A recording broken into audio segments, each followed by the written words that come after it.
is touching both of us, whether you like it or not. So on the funding model, I would advise that we force the government to retreat back to the old system of help. If that system brought us a PhD president, a man who is ever flying left, right, and center, what do you think? Help brought, help, courtesy of help, we have President William Ruto, we have Rigathi Gachagua, we have all these people, body called skunk. So if this system produced all these skunks, what makes it a big problem to produce a super president in the near future? Imagine. Why do we need to abandon all this system? Because IMF has decided to remote control somebody. I said IMF is sleeping in our state house.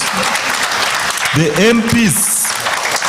MPs told us, some of them, under anonymity, that the finance bill we just rejected was not their own working. It is the responsibility of Parliament to also participate in budget making process because they are our representatives. Some of the things that were presented in the finance bill were out of touch with reality. Why?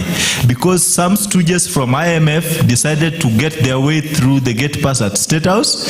They corrupted William and his team. Kimani Ichung'wah blindly was instructed, after being given enough loot, to go and force it down our throats. And we also decided to accept. So, interference with our systems. How independent are we independent after 1963? We are still colonized. If our president only sees an opportunity of creating job opportunities abroad, where young people are being, I don't know whether you saw that video Kaluale posted the other day, when he was saying he has just seen the video and he has decided not to support export of labor to the Middle East and other countries. So he had to wait to see a young girl being beaten like a foreign snake in a cow shed for him to act or revoke his senses that we don't really need to build our economy through exporting labor. 1965, Tom Mboya, a mere trade unionist who did not even graduate, let me say so respectfully,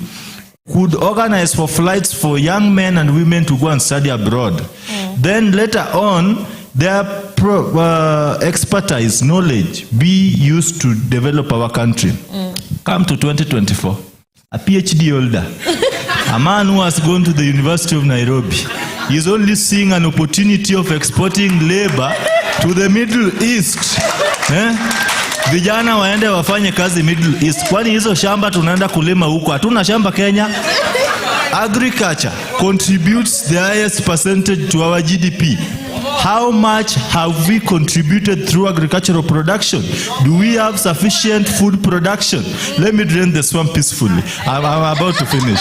My chest is full. So, sometimes we just need to employ common sense, which may not be common to everyone, especially the people in leadership, because what they are doing vis-a-vis what is happening on the ground, you are talking of creating opportunities abroad.